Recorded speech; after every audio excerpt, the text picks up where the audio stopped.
Dieu qui nous a accompagnés sera aussi là aujourd'hui avec nous. Amen. Ton amen fait la grève aussi. Amen. Je tiens à saluer et à honorer tous les héros qui ont bravé les problèmes de transport, qui ont bravé la grève. J'ai vu certains qui ont quitté chez eux 5 heures, 6 heures, pas pour voir l'évangéliste et sa cravate rouge, mais pour entendre la voix de Dieu dans ces lieux. Est-ce qu'on peut mettre nos mains ensemble, célébrer le Seigneur pour la vie? Non, tu acclames pas bien. Il y a des héros parmi nous. Je pèse mes mots, il y a des héros. Est-ce qu'on peut les célébrer? Oui. J'ai dit vendredi, je le répète, Denise, c'est pas mon temps, ne comptez pas encore, c'est pas mon temps. J'ai dit vendredi que toutes ces grèves-là sont des préparations pour l'Église. Vous savez qu'il se peut que pour la croissance de l'Église, Dieu nous demande de quitter ces lieux. Qui nous envoie dans une zone reculée où la gare la plus proche est à 20-30 minutes en voiture, 20-30 minutes à pied. Comment on va faire? On va dire non? Parce que vous le sachiez ou pas, que vous le vouliez ou pas, cette salle n'est plus pour nous. Amen. J'ai pleuré toute la semaine dans mon cœur. J'ai vu mes filles de Melchisedec. Dimanche dernier, elles ont fait une réunion dans les toilettes. Dans les toilettes, dans le noir. Parce qu'il y avait des problèmes d'installation, si c'est fusible ou quoi. Dans le noir, elles ont fait une réunion. Denise, qu'est-ce que vous faites? Vous sortez des toilettes. Et en plus, toilettes des hommes. Elle dit, mais papa, on faisait la réunion. Ah! Mon cœur a saigné. Je dis, Seigneur, tu ne vois pas. Seigneur, tu ne vois pas. Bien-aimé, je sens de tout mon cœur. Notre déménagement est proche. Amen. Mais il faut que nous soyons prêts. Est-ce que si déjà un petit problème de train, ça fait que tu ne viens pas, ça fait que tu te poses des questions. Alors le jour où la gare la plus proche est à 20 minutes, je rends grâce à Dieu également pour les navettes qui ont été improvisées. Des navettes improvisées mais efficaces. Amen. On peut célébrer le Seigneur aussi pour le Christ. La gare était en la ligne. Et les autres, on va clamer très fort. On doit s'organiser. Écoute frère, je me pose la question, comment font les autres? Comment font les autres? Comment ils font? Ils s'organisent. Et ils y arrivent ou non? Amen. Nous aussi on va s'organiser. Et nous allons y arriver. Amen. Frère, cette salle n'est plus pour nous. C'est plus pour nous. Même toi qui dis, j'habite à 2 minutes, à 5 minutes. Donc c'est pour ça. Et c'est là qu'on verra qui sont les vrais fils de la paix de l'Éternel. C'est là qu'on verra ceux qui viennent parce que c'est confortable. Ou ceux qui viennent parce qu'ils disent, là-bas c'est ma maison. Amen. Ma maison déménage. Je déménage à ma chambre là-bas. Ce message m'inspire. Il y a un message que je prépare doyen qui s'intitule « Vous avez assez demeuré sur cette montagne ». C'est ce qui colle dans mon cœur. Je sens que bientôt Dieu va se débrouiller lui-même pour ouvrir une porte terrible. Une salle qui fait 3-4 fois celle-ci. Pas 1, mais 5 à 6 bureaux. Amen. En plus de ces bureaux et de ces salles, je vois 12 à 14 toilettes. Yes.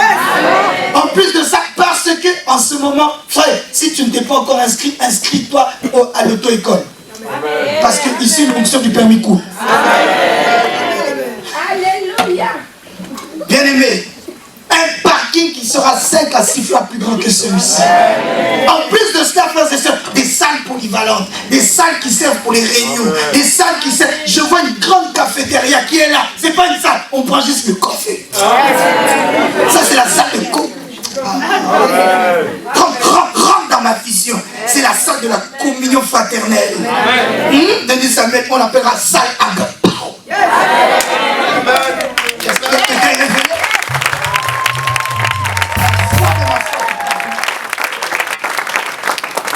Mais pour cela, frères et sœurs, il faut que nous soyons prêts. Et là, c'est des petits tests que Dieu nous fait. Toi qui as la voiture ces derniers jours qui est en panne, c'est des petits tests que Dieu te fait. Est-ce que sans la voiture, tu vas aller ou non? Parce qu'il n'y a pas la voiture, tu es venu qu'au deuxième culte, le premier, tu étais trop fatigué.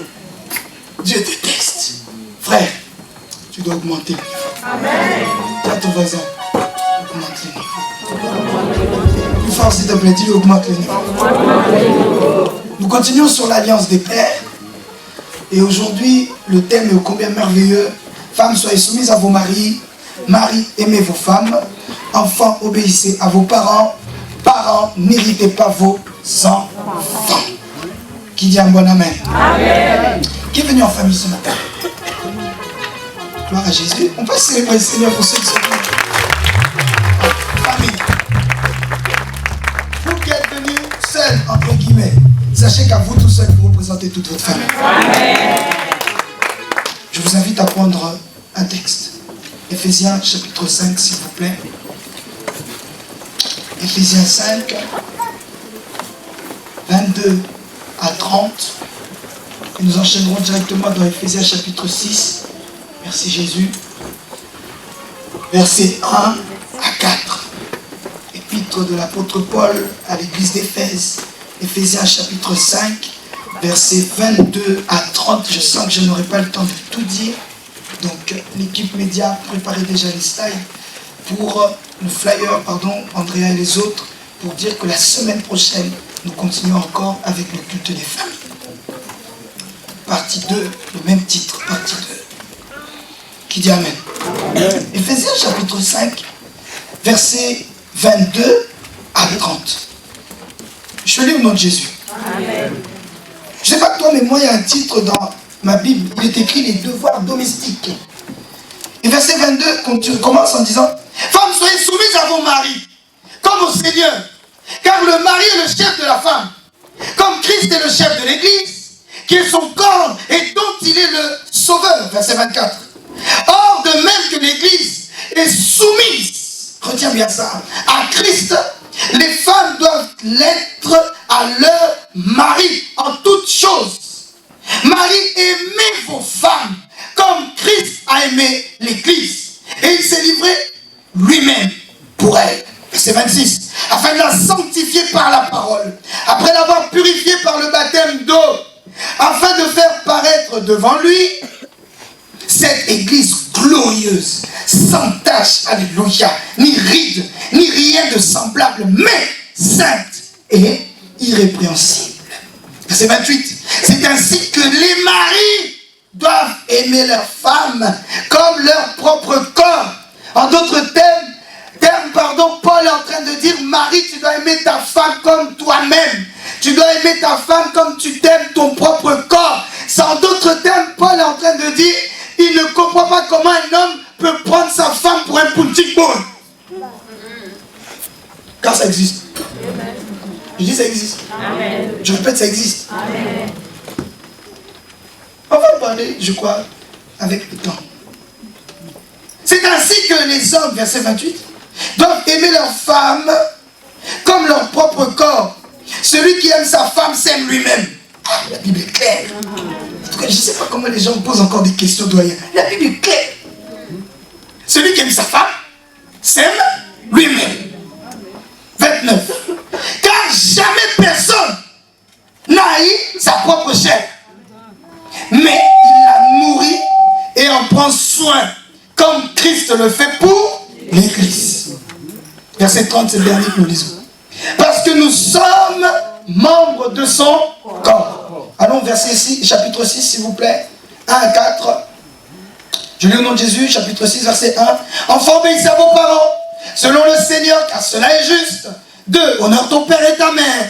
C'est le premier commandement avec une promesse, afin que tu sois heureux et que tu vives longtemps sur la terre. Verset 4. Et vous, pères, n'irritez pas vos enfants, mais élevez-les en les corrigeant. Même si la France dit que la fessée est interdite, nous ne nous basons pas sur la Constitution, nous nous basons sur la parole de Dieu. Amen. Et la parole de Dieu dit: tu dois corriger l'enfant. Corrige l'enfant.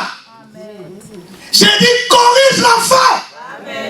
Et j'ajoute, corrige-le, car si tu ne le corriges pas, c'est lui qui va te corriger. Ah, avec les Français qui parlent là, c'est lui qui va te corriger. Oui, maman, mais toi, tu ne savais pas qu'il y a un... Non, je te corrige. Voilà. Et 2 versets disent: corrige avec le bâton. Moi, j'aime la Bible est claire. Amen. C'est nous qui voulons changer les choses. C'est clair. Et vous, parents, pères, pardon. Verset 4. N'héritez pas vos enfants, mais élevez-les en les corrigeant et en les instruisant selon le Seigneur. Seigneur, je demande ta grâce, ta volonté, ton onction et ta puissance. Aide-nous à parler selon ce que toi tu veux. Qu'aucun mot ne puisse sortir de ma bouche sans que cela soit le vœu de ton cœur. Inspire les pensées de mon cœur et les paroles de ma bouche. Je demande qu'un puissant réveil soit suscité dans nos familles à travers ce message.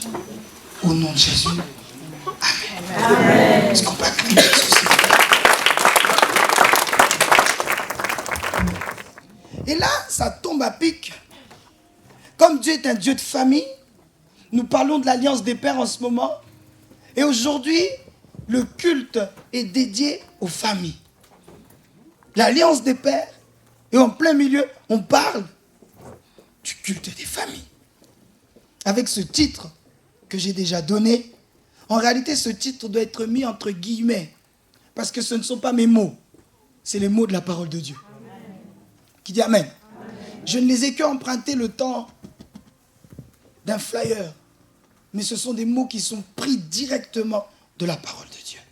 Pour introduire mon message, j'ai deux choses à dire. Numéro 1, je le répète encore une fois. Dieu aime l'ordre et l'organisation. Dans nos maisons, on doit sentir l'ordre et l'organisation. Dans nos familles, on doit voir qu'il y a l'ordre et l'organisation. Ta maison, ton foyer, ta famille, ce n'est pas un cirque. Ce n'est pas un foutoir. Et d'ailleurs, vous verrez que même le cirque, ça a l'air désorganisé, mais tout est bien millimétré. On sait qu'au début, il y a le chauffeur de salle qui va arriver. Après ça, il y a les jeunes filles qui vont venir, qui vont montrer tel ou tel tableau. Après ça, il y a celui qui joue la trompette. Après, dès qu'il va partir, il y a le clown qui va venir nous faire rire. Après ça, il y a celui qui joue avec, les animaux. Il y a celui qui joue avec le lion. Il y a celui qui joue avec le tigre. Après ça, il y a le magicien, l'illusionniste qui va venir. Après ça, ceci, après ça, ça. Après, il faut un tour ou tous en même temps. Et au final, c'est fini. On a l'impression que c'est un cirque désorganisé. Mais en fait, c'est le désordre organisé. Pour nous éblouir, pour nous épater. Qui m'entend? Chez toi, bien-aimé, ce n'est pas un foutoir. Dieu aime l'ordre. Dieu aime l'organisation, frères et sœurs. Et vous verrez qu'à cause de cela, étant donné que Dieu est organisé, que Dieu est ordonné, tout ce que Dieu fait est aussi organisé. Amen. Partout, tout ce que Dieu a fait, il a mis sa patte, il a mis son empreinte, il a mis sa signature. Dieu a mis l'organisation. Oh, je ne peux pas tout citer. J'ai déjà parlé des animaux. J'ai déjà parlé de la planète. J'ai déjà montré, frères et sœurs, par la grâce, qu'il y a des études qui prouvent que si la Terre était plus proche du Soleil d'1 millimètre, d'1 centième de millimètre, nous mourrions tous. Car les rayons du Soleil nous auraient tous brûlés. Quelqu'un va dire c'est le hasard. C'est le hasard. C'est le hasard que si nous avons juste 1 millimètre de plus vers le Soleil, nous mourrons. Et c'est le hasard également, si nous sommes plus loin du soleil d'1 millimètre, nous mourrons également parce que nous n'aurons pas assez de chaleur.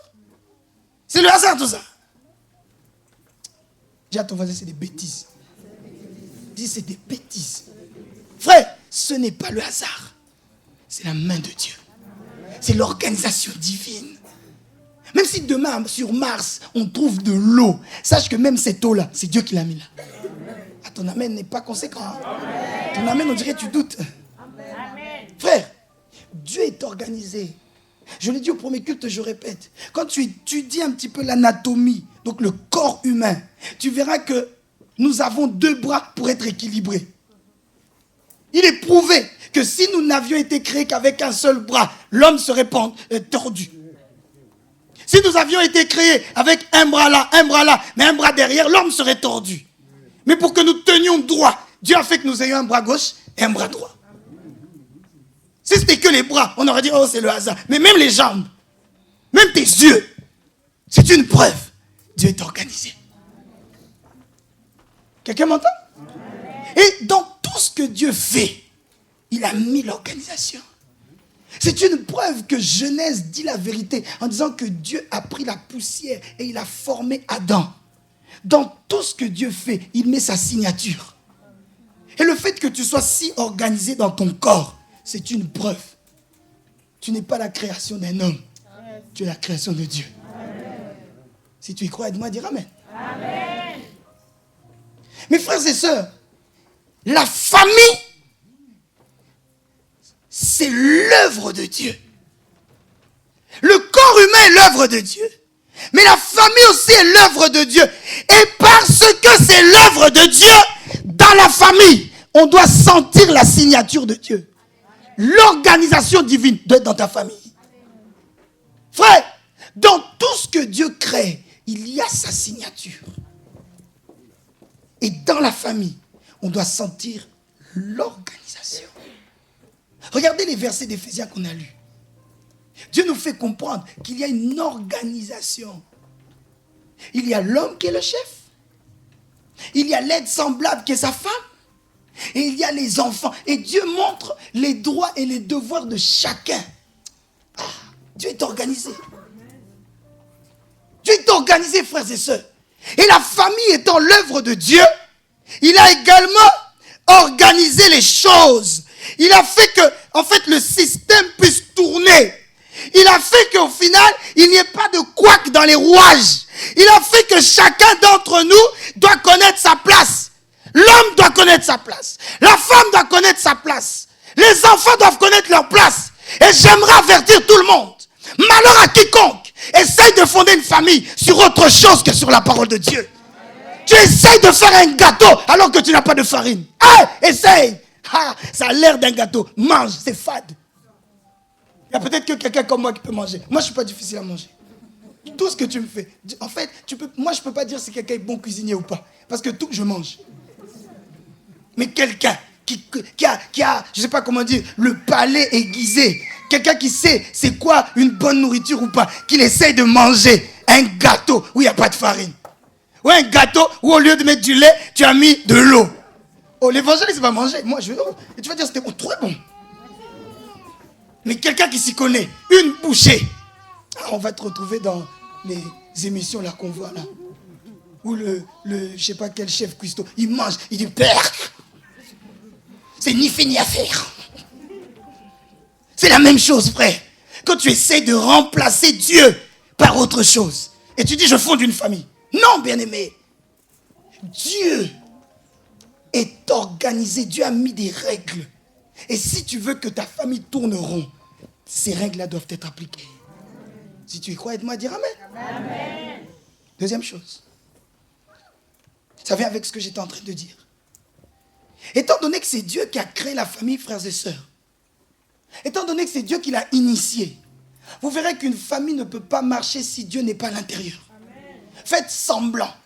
Faites comme si, mais ça ne marchera pas. Une famille qui est basée sur l'argent finira par périr. Oh, combien de fois nous ne voyons pas ça? Une femme qui épouse un homme à cause de l'argent. Parce qu'il est appelé ministre, et elle aime qu'on l'appelle maman ministre. Il y a un président dont je tais le nom, qui était dictateur dans un pays d'Afrique. Je crois qu'il est mort à 90 ou 93 ans. Et l'histoire, pas l'histoire, l'histoire nous a prouvé. Ce n'est pas une anecdote, ce n'est pas une théorie, ce n'est pas des choses qu'on dit, une tradition, mais c'est vrai. On l'a vu nous tous sur Internet et autres. On l'a destitué, on l'a chassé du pouvoir un lundi. Hey, maman présidente. Avant lundi d'après, elle a dit hey, salut frère. Toi et moi, c'est fini. Maman présidente. Il a fui. On peut dire qu'une femme comme ça, elle était là à cause de l'homme et surtout parce que l'union était Dieu. Non. Elle était là à cause des privilèges. Mais une fois que les privilèges ne sont plus là, elle est partie. Et pourtant, j'en suis sûr, ils étaient mariés à l'église. C'est un homme de Dieu qui a célébré leur mariage. Ils se sont dit oui devant tout le monde, devant Dieu et devant les hommes. Ils ont fait prétendre, ou elle a fait prétendre que je l'aime de tout mon cœur. Alors que tu les mets de toute ta poche. J'aime bien cette phrase. Tu ne les mets pas de tout ton cœur, tu les mets de toute ta poche. Mes frères et sœurs, un mariage, une famille qui est fondée sur autre chose que Dieu finira par périr.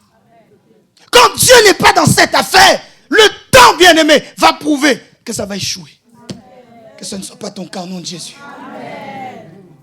Dieu est le créateur, frères et sœurs, de la famille, des hommes. Regardez un exemple tout bête. Vous verrez que Volkswagen, quand il fait une voiture, doyen, une Tiguan, tu vois qu'une Tiguan, pour qu'elle soit bien entretenue, frère, ne fais pas l'erreur, surtout si elle est neuve, d'aller l'amener chez le garagiste du coin. Amène-la chez Volkswagen.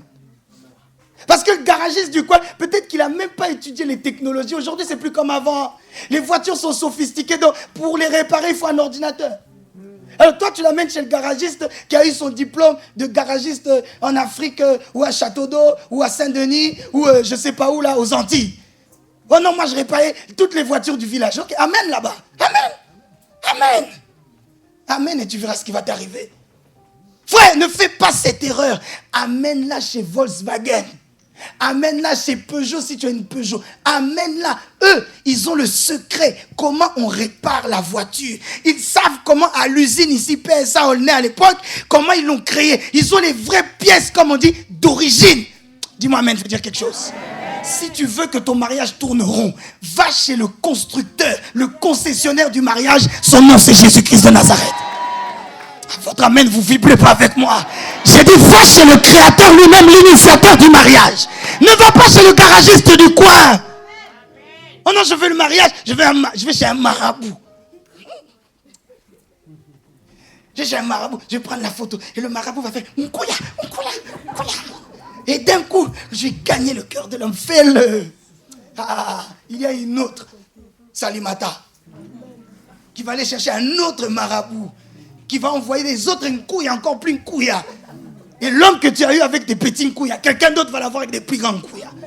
Mais quand tu as eu ton mari avec les genoux par terre, aucun sorcier ne pourra te le voler. On dirait que je prêche pas la bonne église. Va la chercher, bien-aimé, l'initiateur et le créateur. Ne va pas chez les revendeurs du coin. Va chez celui qui a créé. Va à la source. Celui qui a initié la famille. Va à la source. Oh, j'aimerais parler à une mère ou un père de famille qui ne sait plus quoi faire de ses enfants. Va à la source. Ces enfants-là, c'est Dieu qui te les a donnés. Oh, comme je disais hier, un jeune couple qui a des enfants. C'est la bénédiction de l'Éternel qui enrichit.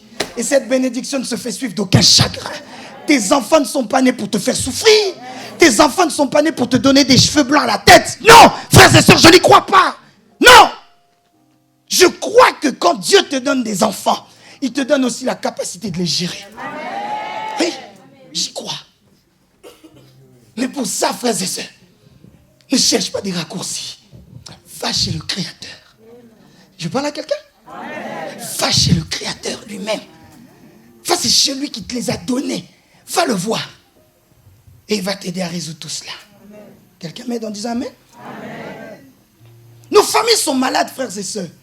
Car au lieu d'aller faire la révision du véhicule qui est la voiture, chez le concessionnaire, on va chercher des bric-à-brac. On va chercher des gens qui vont nous aider. On va chercher des conseillers qui, au final, sont là pour même, au lieu de nous orienter, ils nous désorientent. Qui m'entend? Dis à ton voisin, va chez le Créateur. Va chez l'unique Créateur. On peut évoluer ensemble? La première des choses que j'ai à dire, frères et sœurs, l'organisation de la famille, selon Dieu, est la suivante. L'homme est le chef.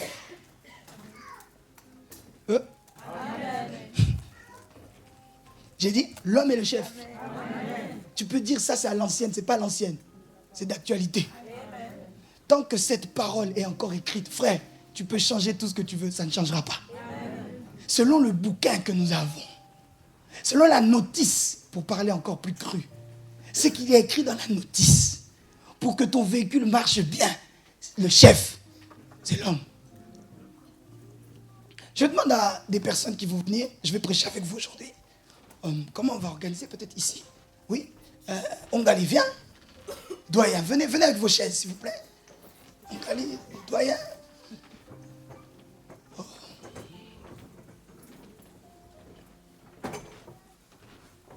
Venez, vous allez m'aider, Safoura. Venez. Amoury, viens. Vous allez m'aider. Bon, maman Yvette, je ne peux pas prendre quelqu'un d'autre. Je suis obligé de te prendre toi, viens aussi. Avec ta chaise, s'il te plaît. Selon Dieu,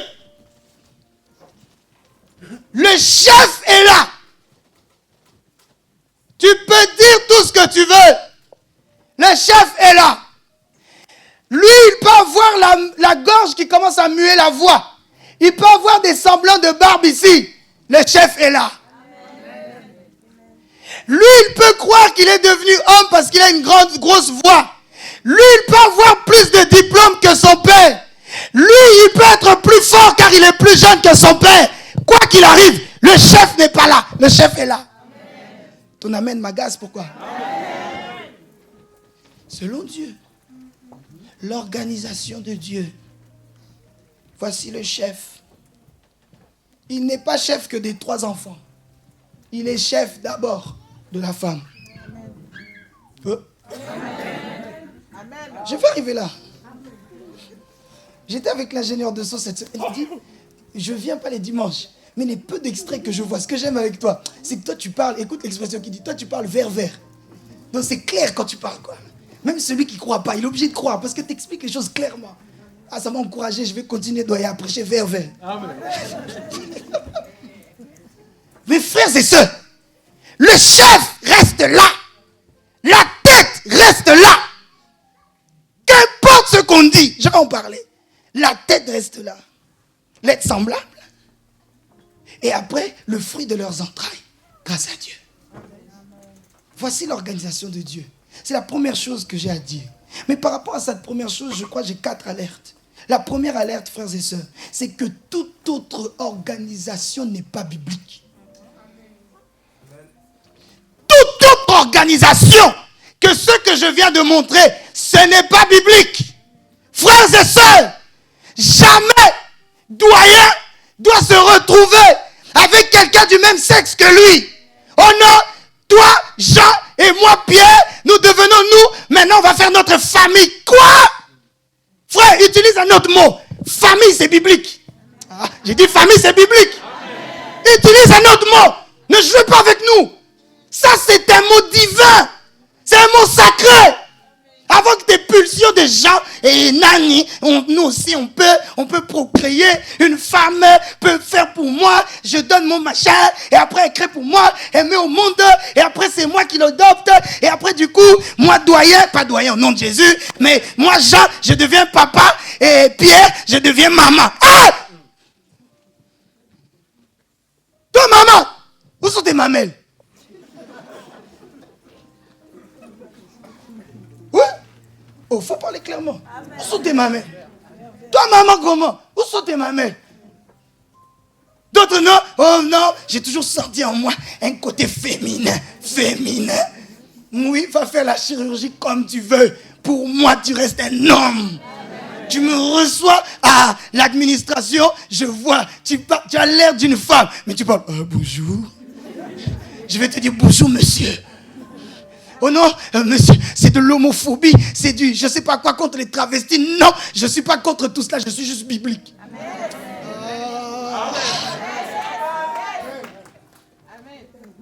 Où sont tes mamelles? Toute autre organisation, frères et sœurs, c'est autre chose.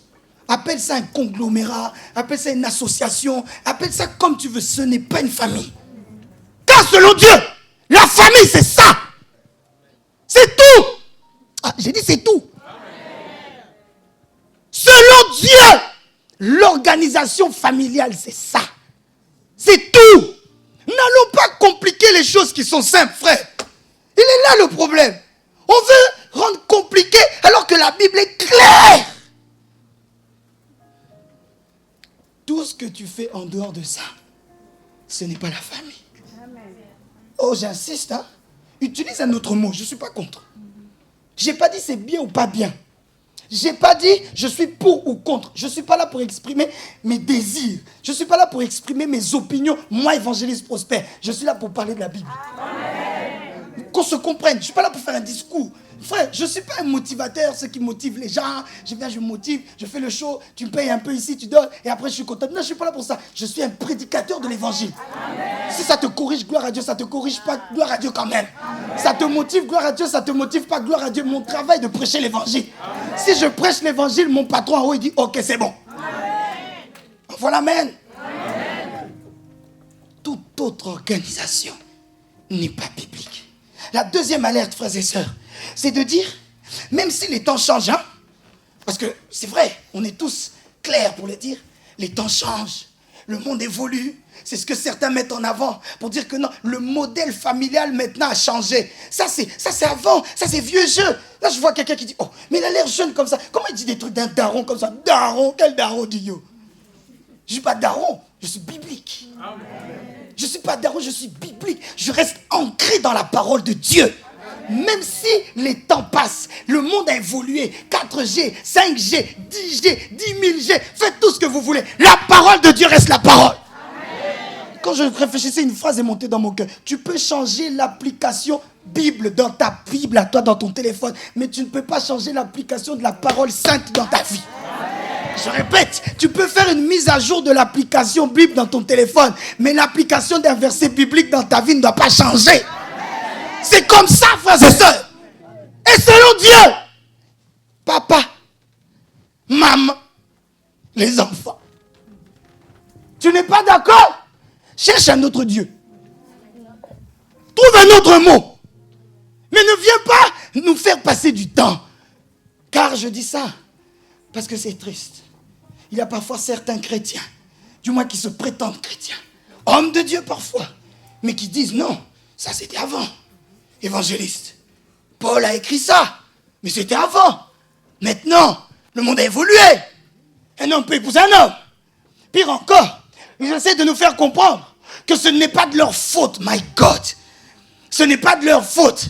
C'est depuis la naissance que le petit Tom est attiré par le petit Jacques. Mon Dieu, frère, qu'est-ce que tu veux me faire comprendre? Oh non, ça veut dire quoi? Depuis l'usine, il y a eu un défaut de fabrication? Dis, PSA peut se tromper, hein? Volkswagen peut se tromper. Dieu ne se trompe jamais. J'ai dit, Dieu ne se trompe jamais. J'alerte, j'ai dit, j'ai 5 alertes. Et ma deuxième alerte, frères et sœurs, c'est même si les temps et les circonstances, la mode change, ce verset doit rester versé. La parole de Dieu reste la parole. Même si on est seul contre tous, la parole doit rester là, parole. Même si on nous met en prison, la parole doit rester là, parole. Même si l'éducation nationale veut faire comprendre à nos enfants, non, tu es un garçon, tu peux aimer un garçon, mais quoi qu'il arrive, la parole doit rester là. C'est tout. Regarde, même mes boutons s'envolent. Parce que la parole doit rester la parole. Je parle aux chrétiens, que rien ni personne ne nous fasse bouger sur ça. Le modèle de la famille doit rester comme ça. Qui dit amen? Amen. Quelqu'un va dire oh non? Ça c'est ses idées à lui. Dieu n'a pas dit ça. Ah bon? Ok, note. Malachie 3 verset 6. C'est Dieu lui-même qui parle. Et il dit, car je suis l'Éternel, je ne change pas. Bon, maintenant toi tu veux changer quoi? Lui-même qui a parlé, il a dit, je suis l'Éternel, je ne change pas. Pourquoi tu veux changer sa parole? On veut faire passer le mal pour le bien et le bien pour le mal. On a prêché ce genre de message. C'est dangereux, évangéliste. Ah non, en plus, tu es filmé. C'est dangereux. Tu mets ta vie en péril. Tu mets ta vie en danger. Imagine-toi au travail. Comment on va interpréter les choses? Frère, je suis désolé. Le salaire que Dieu me donne est plus important pour moi que le salaire de mon employeur. Ah oui, il faut des hommes et des femmes qui sont capables de risquer. J'ai dit au premier culte, un homme de Dieu puissant, j'ouvre une parenthèse, est mort pas plus tard qu'hier. Reinhard Bonnke a secoué le monde durant plus de 60 ans en faisant des campagnes en Afrique, mais dans le monde entier. On dit que c'est plusieurs centaines de millions d'hommes et de femmes qui ont été gagnés par son ministère. Un seul homme, mon Dieu, Mais aujourd'hui, on ne trouve plus des hommes comme ça. Pourquoi? Tout le monde veut rester dans son confort. Oh non, Seigneur, je viens d'acheter une maison il y a 18 mois. Et là, je dois prêcher des messages qui peuvent faire que je perds mon travail. Et demain, je perds mon salaire. Et ma femme et mes enfants, où est-ce qu'ils vont aller? Nous ne voulons plus risquer. Nous ne voulons plus risquer. On veut prêcher des messages qui caressent. Qu'il faut que l'État dise, voici un bon prédicateur. Frère, tout prédicateur qui est supporté par l'État d'un pays, faites attention. Dis un plus grand amen, dis quelque chose. Tout soi-disant prophète qui est aimé par le peuple, frère, je mets ton ministère en cause. Parce qu'un véritable prophète n'est jamais aimé. Un véritable prophète n'est jamais aimé. Car le prophète a deux messages. Soit il annonce la vie, soit il annonce la mort. Ah oui. Alors un prophète qui a beaucoup de likes, qui a beaucoup de j'aime, frère, je mets ton ministère en question. Quelle est cette personne qui annonce la mort? Quel est un prophète qui dévoile ton péché, mais toi tu l'aimes? Non, c'est parce que les prophètes ont changé. Les prophètes sont là pour nous dire quelle est la couleur de mon caleçon. Les prophètes sont là pour dire quelle est la couleur des yeux de ma mère. Mais qu'est-ce que j'en ai à faire? Frère, prêche-nous la parole. Prêche-nous la repentance. Prêche-nous que Jésus est à la porte. Prêche-nous qu'on doit se repentir parce que Jésus revient bientôt. Qu'est-ce que j'en ai à faire de la couleur de je sais pas quoi? À moi, des choses comme ça, je vous dis, ça m'énerve. Ça m'énerve, je peux te blesser. Vous trouvez quelqu'un, oh l'évangéliste m'a frappé, pourquoi? Parce que tu as dit des choses qui m'ont énervé. Et je t'ai frappé d'une sainte colère. Qui dit amen. Malgré les temps et les circonstances, reste la parole de Dieu. Ma deuxième alerte, frères et sœurs, troisième, pardon. Si on part du contexte que l'homme égale mari, la femme, l'épouse égale femme. Je reviens là. L'homme égale le mari. La femme égale épouse. Je répète. L'homme égale mari. La femme égale épouse. C'est-à-dire qu'entre les deux, il y a un lien qu'on appelle le lien du mariage. Dis amen, je veux dire quelque chose. Amen. Toute chose qui est basée sur autre chose que le mariage, tu peux l'appeler comme tu veux, c'est le péché. Amen.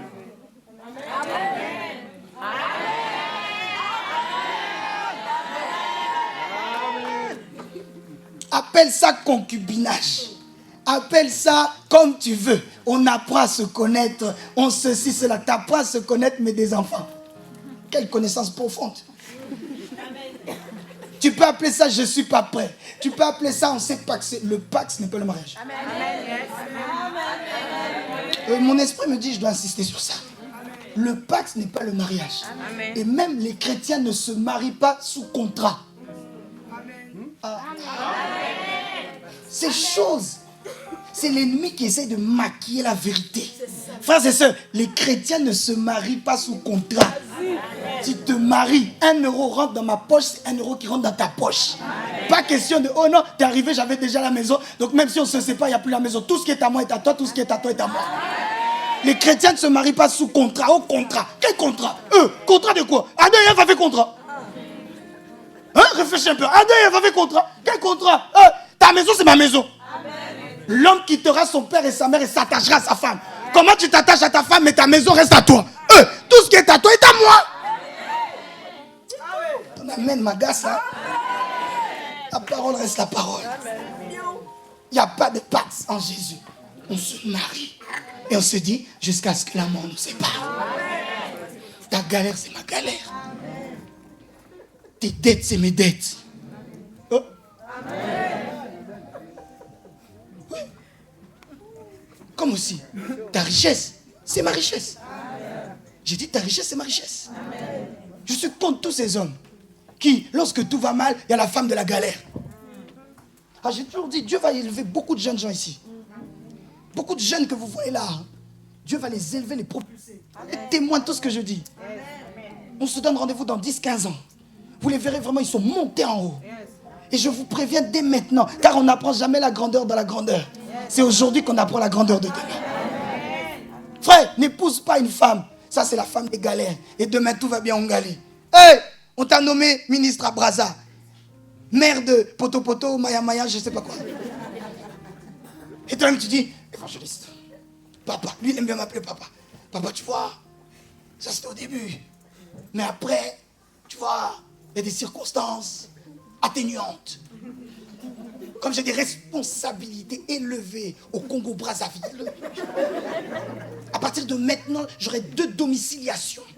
Du coup, comme il y a mon épouse légitime qui est ici en France, alors dans ce cas-là, j'ai besoin d'une 2e épouse qui va m'aider et me soulager, car j'ai beaucoup de stress.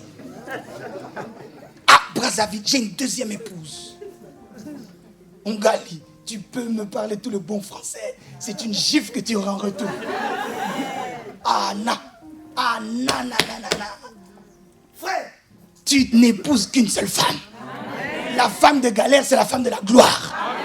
La femme de découverte, c'est la femme quand on a beaucoup d'argent. La femme quand on est piéton, c'est la femme quand on a même des jets privés. Donne-moi un amen, je sens, je prophétise à quelqu'un aujourd'hui. Garde la même. Garde la même. Ah, je sais à qui je prêche. Parce qu'il y a des hommes qui vont percer dans cette église. Car il y a des hommes dont on va écrire des articles. Alors mon travail est de vous préparer dès maintenant pour la grandeur de demain. Parce que tu peux faire des études flamboyantes. On fait de toi un diplômé flamboyant. Demain, tu es un avocat et tu défends tous les présidents. Demain, tu es un médecin reconnu. Ta clientèle, ce ne sont que des présidents. On est capable de dépêcher un jet privé que pour entendre tes conseils. Oui, je dis gloire à Dieu. Mais une seule femme. Une seule femme. Pas de 2e femme. Non, moi j'ai une 2e femme qui me soulage. Un vieux à moi doyen qui me dit, ça c'est ma femme, mais elle c'est les Katoula qui a dit. J'ai demandé, ça veut dire quoi? Il m'a dit, oh laisse tomber. Ça voulait dire que c'était négatif. Ça n'existe pas. Tu n'as qu'une seule femme. On est d'accord? Hébreux 13. Verset 4. Pour attester ce que je suis en train de dire. De dire que, frères et sœurs, la relation maritale, ce n'est ni le concubinage, ni le copinage. Parce que toutes ces choses, c'est l'impudicité. Hébreux 13, verset 4 dira que le mariage soit honoré de tous. D'autres versions disent que le mariage soit reconnu de tous. D'autres disent encore que le mariage soit célébré par tous. Le mariage, pas le concubinage, pas le copinage, pas l'impudicité, pas l'adultère. Ah! Ce qui me fait mal encore pire, frères et sœurs, tu verras une femme, elle a l'air intelligente, elle a l'air zélée, mais elle sait déjà, l'homme est déjà marié, mais elle va quand même avec lui. Oh non, c'est lui qui est venu, non? Oh, toi, t'es obligé de dire oui. Dis amen, je sens que je dois insister. Ce qui me fait mal, c'est ça. C'est qu'il y en a qui ne se cachent plus. Il vient t'aborder, il dit, j'ai déjà ma femme. Mais elle est restée aux Antilles. Si ça t'intéresse, j'ai besoin d'une femme en métropole. Ma soeur, je te parle comme un père. Qu'importe votre âge, vous êtes toutes mes fils. Qu'importe votre âge, vous êtes toutes mes fils. Je vous parle comme père. Un homme qui te dit ça, il ne te flatte pas, il t'insulte. Oui, c'est mon travail de vous le dire.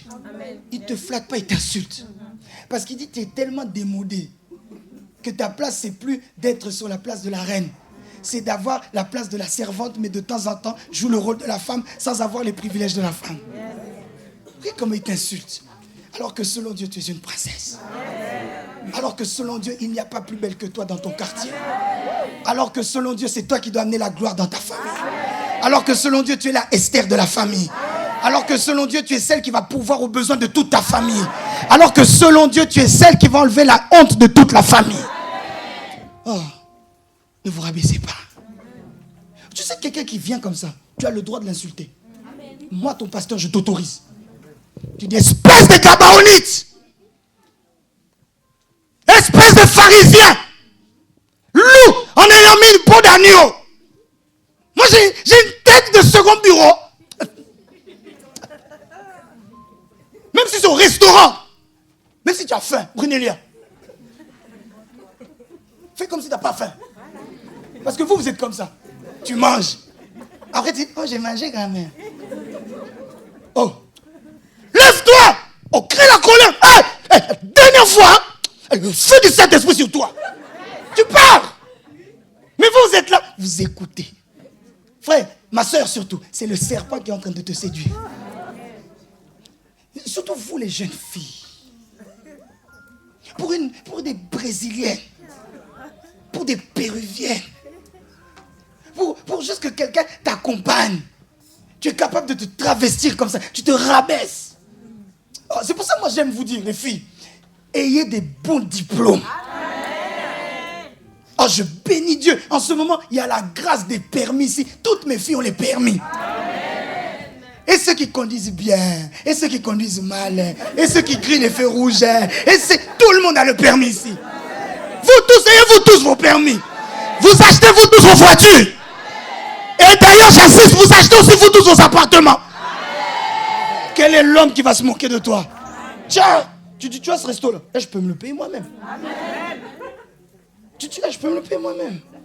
Si tu dis ça, l'orgueil, il va la ravaler.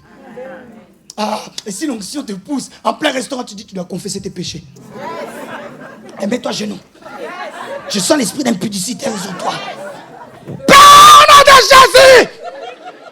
Tu fais confesser de force. Et on a gagné un frère. Qui croit? Qui croit? Qui croit? Qui croit?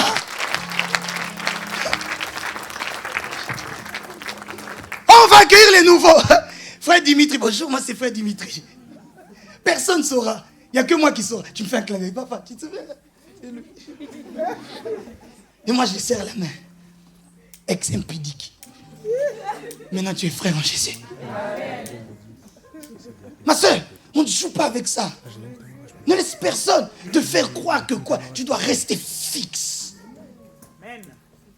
Que le mariage soit honoré de tous. La quatrième alerte que j'avais à dire, frères et sœurs, c'est que le mot, je l'ai déjà dit mais j'insiste, le mot femme, comme le mot mari, est au pluriel, pardon, au singulier, et pas au pluriel. Pour éviter l'impudicité, c'est bien écrit ici, que chacun ait sa femme, mais aussi que chaque femme ait son mari. Est-ce qu'il y a écrit que chacun ait ses femmes?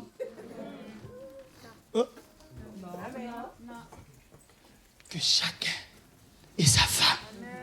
C'est au singulier. Je répète, même dans la gloire, une femme. Mais comme Paul était déjà évolué, il a écrit ça prophétiquement.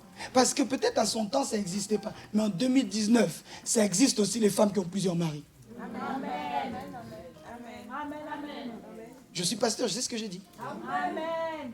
Ça existe les femmes qui gèrent plusieurs maris. Amen. Non, je suis en train de les gérer.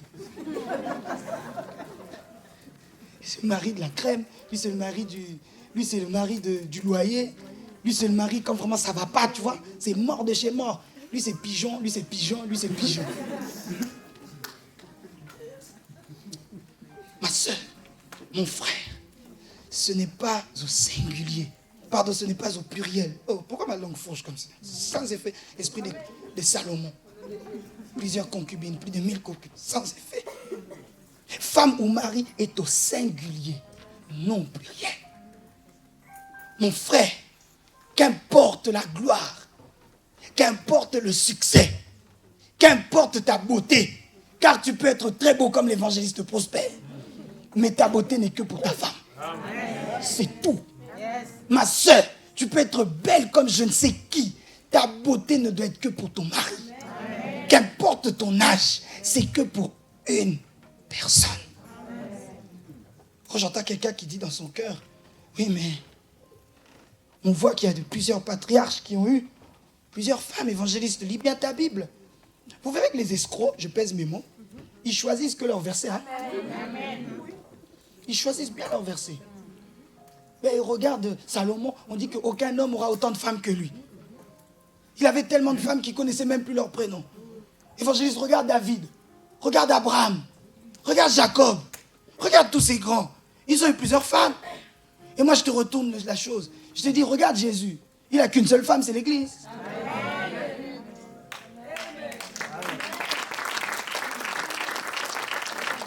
une seule femme, un seul mari. J'ai déjà donné la référence biblique. La première chose que j'ai dit, c'est que l'organisation de la famille selon Dieu, c'est homme, femme, enfant. La deuxième chose que j'ai à dire, et j'insisterai peut-être, conclurai là-dessus, c'est que selon Dieu, l'homme est le chef de la femme, mais de toute la famille. Mes frères et sœurs, l'égalité des sexes, ça n'existe pas selon Dieu.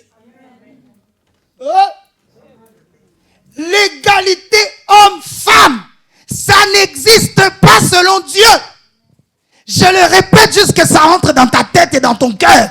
L'égalité des sexes, selon la parole de Dieu, ça n'existe pas. Allez effacer ce verset. Allez l'effacer. Allez effacer, frères et sœurs, Éphésiens 5, 23, qui dira, Éphésiens 5, car le mari est le chef de la femme. Mais bien aimé, mais quels chrétiens sommes-nous? Pourquoi est-ce qu'on veut changer ce qui est clair? La Bible ne dit pas le mari est l'assistant de la femme. Le mari est le sous-fifre de la femme. Le mari est l'égal de sa femme. La Bible dit le mari est le chef de la femme. Ne changeons pas l'évangile. Ne diluons pas l'évangile. N'arrondissons pas les angles de l'évangile. Il est écrit dans la parole de Dieu, il n'y aura rien à enlever et il n'y aura rien à mettre. J'avertis toutes mes jeunes filles ici, vous avez grandi peut-être sans vos parents, du moins sans l'un de vos parents. Peut-être que c'est que maman qui t'a élevé. Alors, sans qu'elle te le dise, toi-même, tu as ce schéma dans la tête où tu dis, une femme toute seule peut se suffire, elle peut m'éduquer, elle peut élever ses enfants, etc. Tu risques d'avoir ces mauvais tares. Même dans le couple, ta mère t'a élevé seule, gloire à Dieu. C'est les circonstances de la vie qui ont fait qu'elle t'élève seule, gloire à Dieu. Mais mets déjà dans ta tête, demain tu te maries, c'est l'homme qui est ton chef. Amen. Ça évite plusieurs problèmes dans le mariage. Mets déjà dès maintenant dans ta tête et dans ton cœur, quand je me marierai, je dois être soumise à mon mari. C'est lui qui décide. Aujourd'hui, on voit qu'on ne consulte même pas, on informe. Je sors. Je sors. Tu vas où? Je dois savoir. Oh, je dois savoir. Je dois savoir où Noëlla va. Partout, je dois savoir. Partout où elle va, je dois être informé à la lettre. Et puis si je dis non, c'est non. Sans raison, hein. Vas-y, vas-y.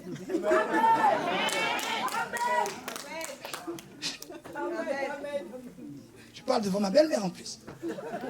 Sans raison, c'est moi le chef. C'est plus la famille de sa mère le chef, c'est moi le chef. Au fait de famille, tu vas pas? Pourquoi eux? Pourquoi quoi? J'y vas pas. Pourquoi? Je n'y vais pas. Oh non, toi aussi, la prochaine fois, fête de ta famille, tu n'iras pas. Dis. C'est moi le chef. Où est-ce que vous avez vu le président qui est en train de justifier ses décisions à ses ministres? Oh, tu es ministre parce que c'est moi qui ai fait de toi ministre. Tu es soumise parce que c'est moi qui ai fait de toi une jeune fille à une épouse. Amen. Je sentais qu'aujourd'hui j'allais prêcher calmement. Je le sentais déjà. C'est moi le chef. Homme, c'est toi le chef. Beaucoup maintenant de familles sont désorientées. Car sous prétexte de la modernité ou autre, on veut comme changer les choses. Vous verrez dans une maison, c'est la femme qui décide tout. J'ai un collègue de travail à qui c'est arrivé. Lui, il estimait que sa femme était trop belle pour lui. Lui, il le dit vraiment. Il dit, normalement, comment moi je suis et comment elle est, elle ne pouvait pas finir avec moi. Et en plus, regarde comment... Certains vraiment... Il te montre en plus la photo et dit, regarde comme elle est belle. Et il fait comme ça, regarde. Ça n'a rien à voir. Donc lui-même déjà est parti dans le mariage avec des complexes. Frère, vous rentrez dans le mariage, personne ne doit complexer l'autre. Oui, tu dois savoir, Marie, tu avais besoin de cette femme. J'ai dit, tu as besoin de cette femme. Tu as besoin... Frère, je suis l'exemple vivant de cela. Je prêchais, j'avais l'onction, tout ce que tu veux. Mais depuis que j'ai épousé ma femme, c'est comme si l'onction était décuplée. Quand tu accueilles quelque part, tu vas voir, vous êtes tous de la même génération. Quelqu'un qui n'est pas marié, oui. Mais toi qui es marié, on va te prendre avec plus de considération. On sait, voici un père de famille. Oui, parce que le mariage, c'est dur. Hein. Attends, tu vas voir. C'est dur. Et il dit, regarde. Alors il est rentré dans le mariage, du coup, avec ce complexe. Écoutez ce qui s'est passé après. Les deux travaillaient, les deux avançaient. Au bout de 15 à 20 ans, 2 enfants, ils ont acheté une maison, ils ont acheté, tu imagines, une vie de couple normale. Mais comme ils n'étaient pas en Christ, ils n'ont pas eu la chance d'écouter ce que toi tu entends là.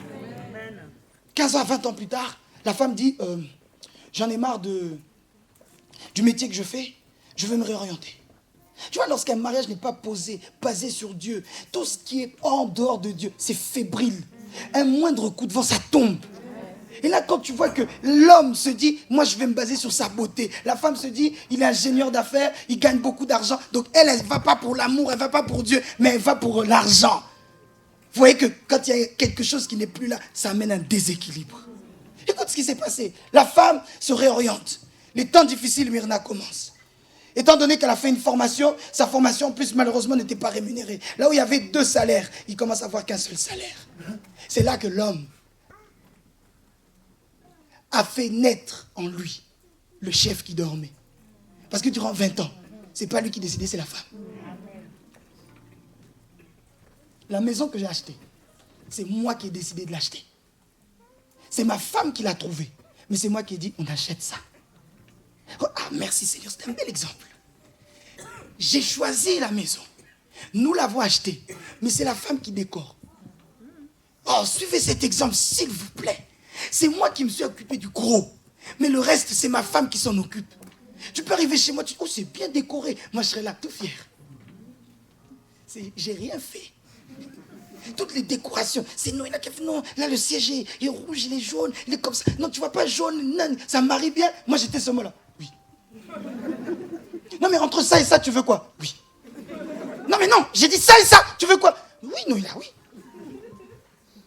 Pourquoi? Chacun a son rôle. Mais vous verrez que, frères et sœurs, de A à Z, lui ne décidait de rien. On lui imposait les choix. Oh, j'aimerais parler peut-être à un homme qui est ici. Frère, il n'est pas trop tard que tu récupères ton autorité. Oui, je le dis en serrant les dents, tu dois récupérer l'autorité. Dis, il n'y a pas 2 capitaines dans un bateau, il n'y en a qu'un. Ah. Écoute la suite de cette histoire. Les temps difficiles ont commencé à arriver. L'homme voyait que là où il y avait peut-être 2 mains pour apporter le salaire, il n'y en avait qu'une seule, c'était la sienne. Et la vie a fait qu'en plus, il a des amis, et lui-même, il a commencé à réfléchir. Tu sais, quand tu es esclave, tôt ou tard, tu vas dire, j'en ai marre de cet esclavage. Et là, les circonstances ont fait qu'il s'est dit, non, j'en ai marre. Petit à petit, ça commence à demeurer, travailler en lui doyen. Et cet homme a dit, non, non, j'en ai marre. Il a commencé à vouloir imposer ses choses. Sa femme dit, je t'explique là. En plus, tu connais. Pause, hein. Pause là, pause. Quand t'es où là? Il commence à lui dire, ouais, mais j'en ai marre qu'on aille tout le temps au resto. Déjà qu'on n'a plus trop d'argent. On claque encore de l'argent au resto. Mais ça va pas ou quoi? Elle dit, mais attends, je t'explique. Depuis 20 ans, on a mangé au resto tout le temps. Et toi, tu veux m'expliquer quoi là? C'est moi qui vais te faire ça? Mais va prendre ta poêle toi-même et tu fais ton steak. T'as des mains, non?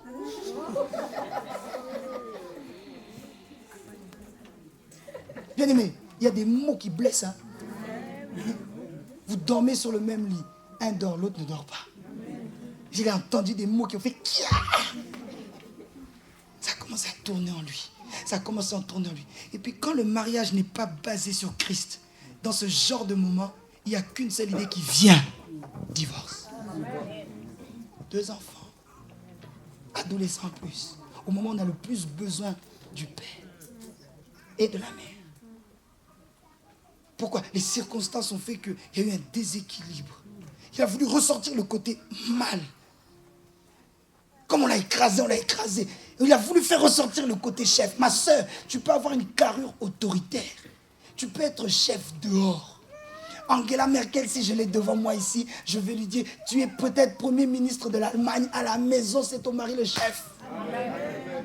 Tu peux mettre des belles vestes, tu fais partie, tu diriges l'une des plus grandes puissances mondiales. Oui, à la maison, c'est lui le chef.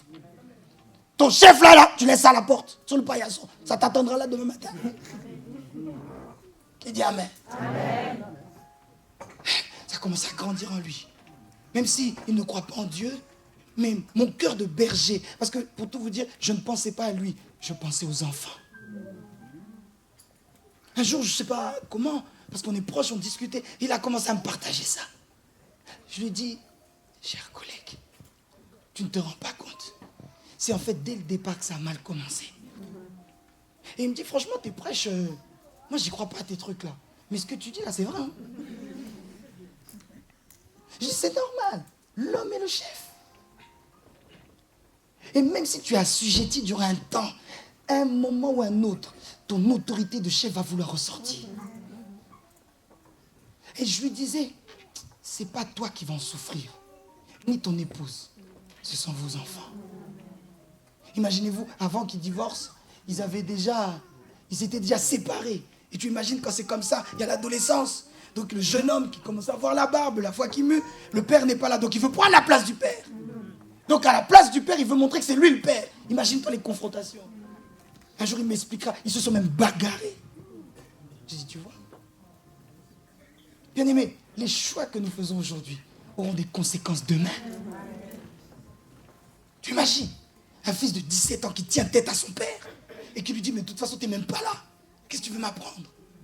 Parce qu'étant donné qu'il veut sortir son autorité devant sa femme, il veut aussi l'exercer sur les enfants. Mais le fils dit, c'est aujourd'hui, toi, t'es chef? Toutes les fois, on est parti en vacances. Depuis quand c'est toi qui décides? On fait comme d'habitude, signe le chèque, c'est tout dit. Le fils, le père dit, quoi? C'est plus comme ça maintenant. Le fils a voulu tenir tête. Que ce ne soit pas ton partage au nom de Jésus. C'est pour ça que Dieu nous met à cœur ces choses-là, frères et sœurs, pour qu'on ait déjà tous ensemble des bonnes bases. Pour que, ceux qui ne sont pas encore rentrés dans la vie maritale, ils aient déjà ces bases pour que demain, ils puissent commencer comme il faut. Mais également, pour les familles qui sont peut-être en train de partir en pente, qui sont en train d'être émiettées, mais que j'en suis convaincu, si Dieu permet que tu sois là, c'est qu'il y a encore un espoir pour redresser ta famille.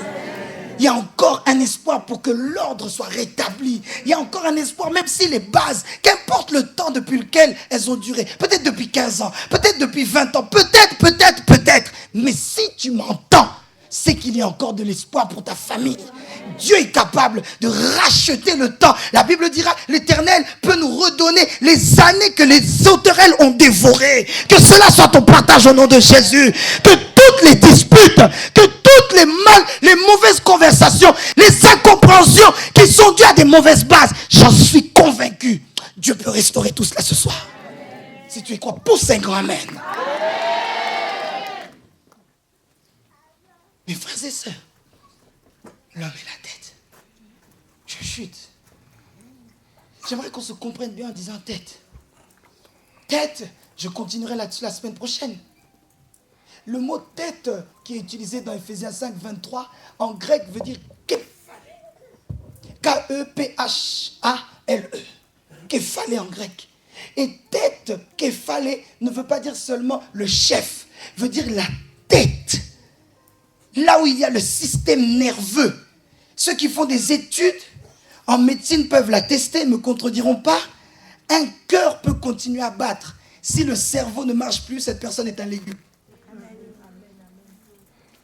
Un cœur peut battre si la personne est en vie, gloire à Dieu. Mais si le cerveau ne marche pas, cette personne ne fera pas long feu. Ça sera un légume. Et d'ailleurs, très souvent, vous verrez que ces genres de personnes, il faut une puissance pour pouvoir alimenter son cœur. Parce que le cerveau ne répond plus. Qui m'entend? Et donc, par tête, je veux dire, le chef, la tête pensante. Mais je veux dire aussi la personne sur qui pèsent les responsabilités. Parce que ces choses, bien aimées, je crois, ont été mal enseignées dans nos églises. Que des hommes qui sont des irresponsables. Que des hommes qui n'ont pas les épaules assez solides. Il y a des hommes qui, malheureusement, paniquent plus que leurs femmes. Dis amen, je veux dire quelque chose. Amen. Un courrier te fait trembler. Homme, qu'il fallait. Toi qui es censé être la force. Mais quand il y a des problèmes, tu appelles ta femme à la rescousse. Tu n'es pas un homme, tu es une omelette. Je dis amen moi-même. Amen. Suis-je en train de dire, parce qu'on est homme, on ne peut pas avoir des émotions? Si tu en as. Quand il y a une larme qui veut venir, Chanel Combé, et que j'ai envie de pleurer, je pense toujours à la phrase de mon père. Parce que quand j'étais enfant, frère, j'ai beaucoup pleuré dans ma vie. Maman a toujours dit, je prie que tu n'es pas un enfant qui pleure comme toi. Je pleurais tellement quand j'étais enfant, frères et sœurs, que la nuit, tu vois, quand les sages-femmes, la maman vient d'accoucher, les sages-femmes disent, madame, allez, vous reposez, nous on prend l'enfant. Première nuit, maman m'a pris. J'ai tellement pleuré. Elle a dit, c'est pas grave, je vais supporter. Deuxième nuit, la deuxième nuit, j'ai tellement pleuré. Quand la troisième nuit elle est arrivée, ils ont dit, madame, on prend l'enfant ou on le garde? Maman a dit, prenez l'enfant. La suite, écoute, à 3h du matin, toc, toc, toc, madame, on vous rend l'enfant. Il pleure tellement, il risque de réveiller les autres. J'ai tellement pleuré dans mon enfance. Je pleurais pour un oui ou pour un non, je pleurais. Et du coup, j'ai toujours cette phrase, Brunelia. Quand je sens mes émotions, que papa me pointe du doigt, il dit, Prosper, tu es un homme. Un homme ne pleure pas. Moi, je pleurais tout le temps. Papa McDo. Papa, tu m'as laissé. Mais je pleurais, on dirait deuil national, quoi. Et j'ai toujours ça dans jusqu'à aujourd'hui. Hein. Je vois papa, tout jeune qu'il était, à l'époque. Et papa était vif, hein. C'est parce qu'aujourd'hui... Et papa était vif, il était là. Prosper, tu pleures pas. Un homme ne pleure pas. Regarde les autres. Et jusqu'aujourd'hui, j'ai cette phrase. Qu'un homme ne pleure pas. Donc, est-ce que je suis en train de dire qu'un homme ne doit pas pleurer? Non, frères et sœurs. Mais tu dois avoir le sang-froid. Hein? Tu sens que tu es envahi. Garde le sang-froid. Tu sens que c'est en train de contrebalancer, frère. Garde le sang-froid. Tu reçois un courrier, les huissiers sont en train, frère, garde le sang-froid. Et j'insiste, oui, un homme doit tout dire à sa femme. Mais il y a des fois, tu ne dois pas dire directement. Dis amen. Je parle de ma petite expérience, petite, de Marie. Si à chaque fois que j'ai eu des problèmes, je disais directement à mon épouse, nous aurions eu des soucis. Donc, il y a toujours un temps d'adaptation où moi-même, je prends l'information. Je la gère. Pour ceux qui aiment le foot, on t'envoie une balle, on te fait une passe, mais cette passe, il y a beaucoup de déchets, elle est trop forte ou quoi. Tu contrôles le ballon. Au PC balle. Tu regardes le jeu, tu avances un peu, tu fais un passement de jambes, tu enlèves tous les déchets et tu fais une passe en or pour que ta femme puisse marquer. Amen. Ne donne pas les choses brutes. On te menace du travail à 21h. On te dit, non mais là, fin de cette semaine, fin de mission, l'intérim, c'est fini. Toi, 21h05, tu as déjà fini la conversation avec ta femme. Tu as tout dit. Oh, on m'a dit, c'est fini, hein, donc là, c'est la merde, là. Là, c'est la merde, là, c'est la merde. Et là, vraiment, en tout cas, je sais pas quoi, là. Purée, là. Oh, purée. Tu vois, quand tu dis ça, là, elle, peut-être, elle est en train de te calmer, mais le cœur cousse. Tu gères. Tu as changé de travail. J'ai pas dit, ne dis pas à ta femme. Mais tu as déjà trouvé un autre travail. Et tu dis, mon chéri, j'ai changé de travail parce que bon, après tout là-bas, ça n'allait plus trop bien. Mais j'ai déjà trouvé une solution. Tu as dosé l'affaire. Tu l'as calmé. Mais à chaque fois, il y a un souci. Tu donnes comme ça. Tu donnes comme c'est pas bon. Suis-je en train de dire que les femmes sont faibles? Non. Mais je dis que le rôle de l'homme, c'est qu'il fallait la tête. Tu assumes la responsabilité.